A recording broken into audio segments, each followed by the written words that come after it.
let's dive into something pretty fascinating. Yeah. We're going to take a look at the personality of Yuval Noah Harari, the author of *Sapiens*. Yeah, Sapiens Homo Deus. Right. Homo Deus, like the guy who makes us really question everything about humanity. Yeah, and we're going to examine him through the lens of the Enneagram. Specifically, we're looking at this analysis that argues that he's a social six, the loyal guardian. Oh, interesting. So for our listeners who are familiar with the Enneagram, they know that it's not just about like basic personality traits, right? Yeah. It's about understanding the deeper motivations Yeah. and fears, the stuff that really like drives us. Yeah, absolutely. And it's about, and with the Enneagram, it's not just identifying your type. It's about understanding all of the nuances within each type. All right. Like subtypes, wings, it gets really complex. Right.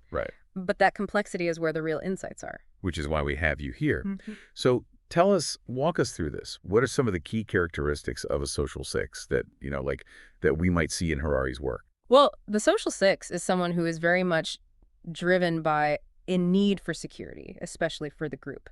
Think of it this way. They're the ones who are constantly scanning the horizon, looking for potential threats. Oh, okay. Always thinking 10 steps ahead to make sure that everyone is safe. I can see that. Like Harari definitely seems to be really preoccupied with existential threats, like, to humanity, Right. AI, climate change.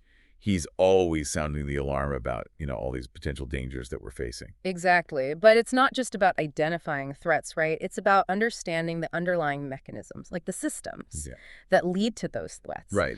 And that's where it gets really interesting, because if you look closely at Harari's work, especially in Homo Deus, you see this really intense focus on systems of control.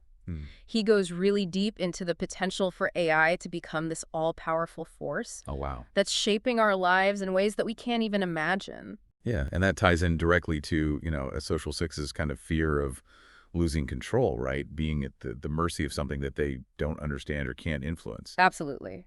They crave a sense of order and predictability. And when those things are threatened, that's when you see the anxiety kick in. Mm-hmm. And remember, for a social six, that anxiety often extends beyond just personal security. Okay. It's about the well-being of the entire group, everyone they consider part of their community. Right.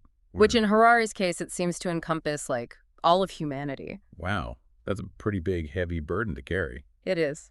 But it also, I guess, explains his emphasis on cooperation, right? On this idea that, like, humanity's only hope is to, like, work together to face these challenges. Right. It's not just about survival for the social six. It's about creating a stable and secure world for everyone. Right. And that often manifests as a strong belief in systems and institutions, the things that can provide that stability. So think about Harari's collaborations.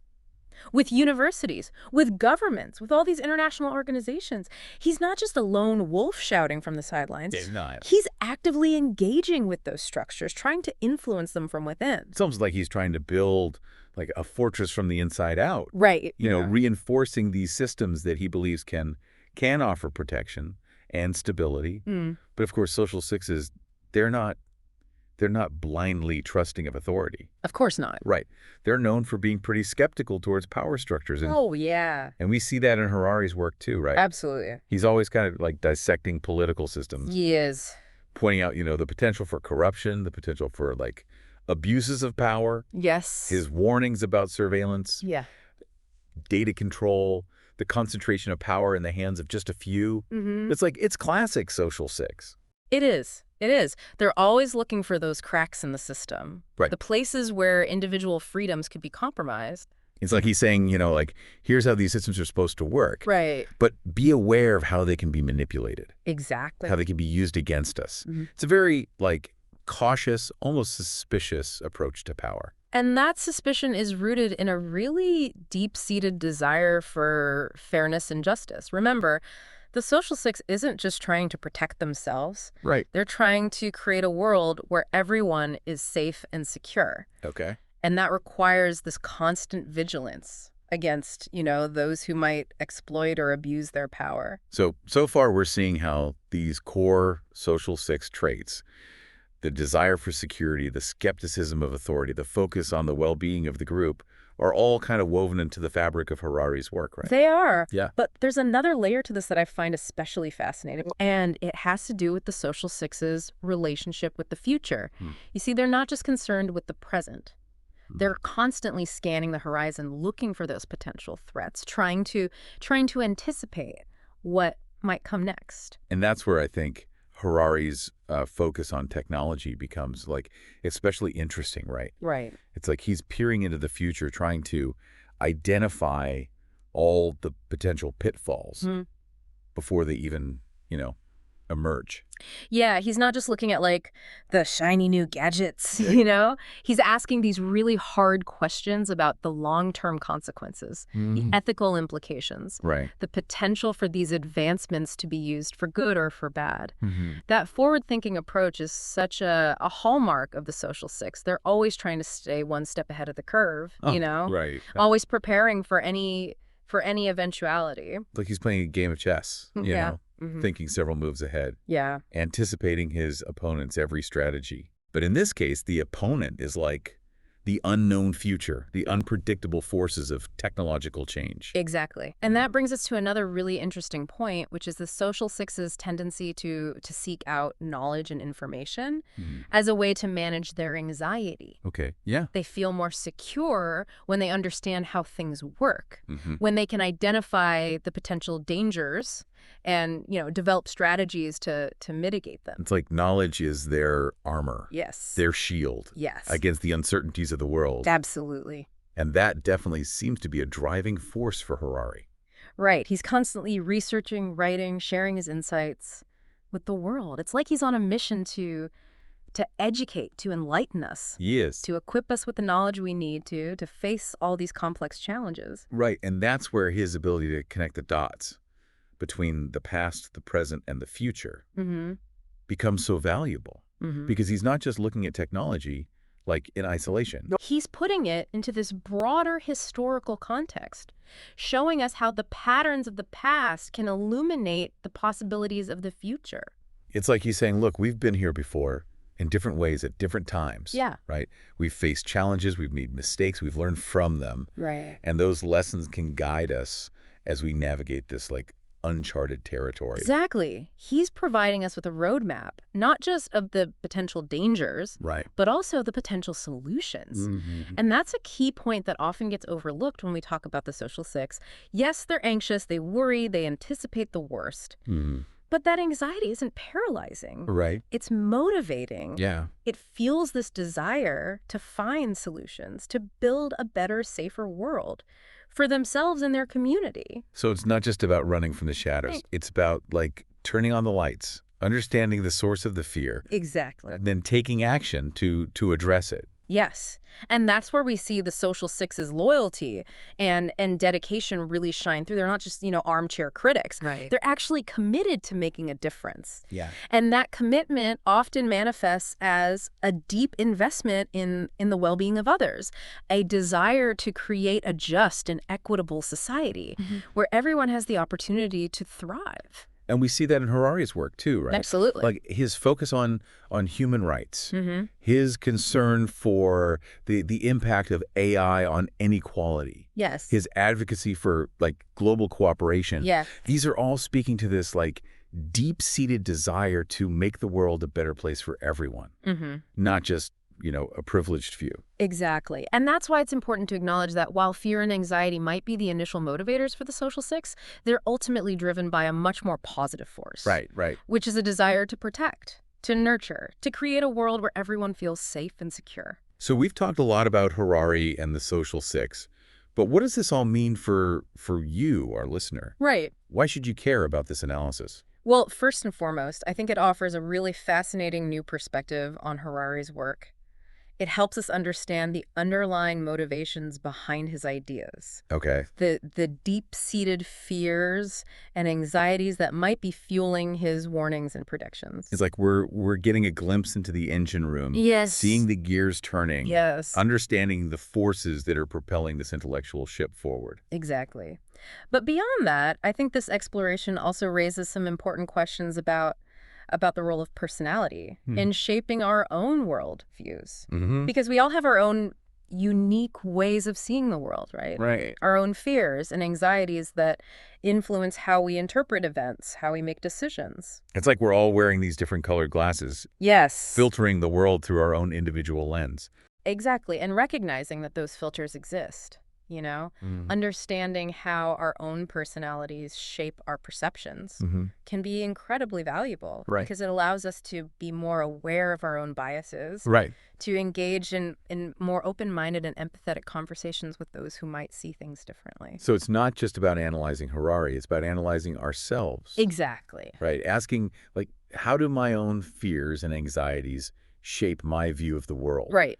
How do they influence my decisions, my relationships, my overall outlook on life? It's a journey of self-discovery, but it's also a journey of understanding others. Mm-hmm. And in a world that often feels, increasingly divided, Yeah. that kind of understanding is more important than ever.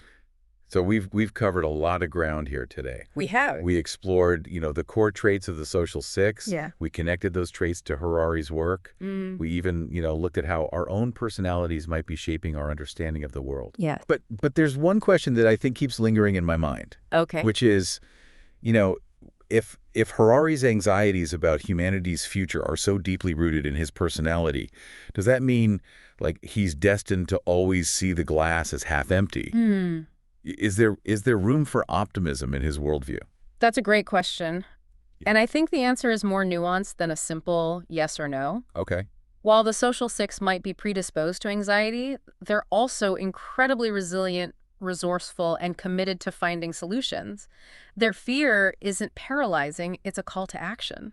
So it's not about denying the shadows. Yo. It's about learning to dance with them, Yeah. to use them as a catalyst for positive change. Exactly. And that's where I think the social six's unique strengths come into play. They're the ones who are constantly thinking about, the what ifs, the potential dangers that are lurking around the corner. But they're also the ones who are most equipped to develop strategies to mitigate those dangers, to build a more secure and resilient future. So it's about using that anxiety as fuel, Yes. as a driving force for innovation and progress. Precisely.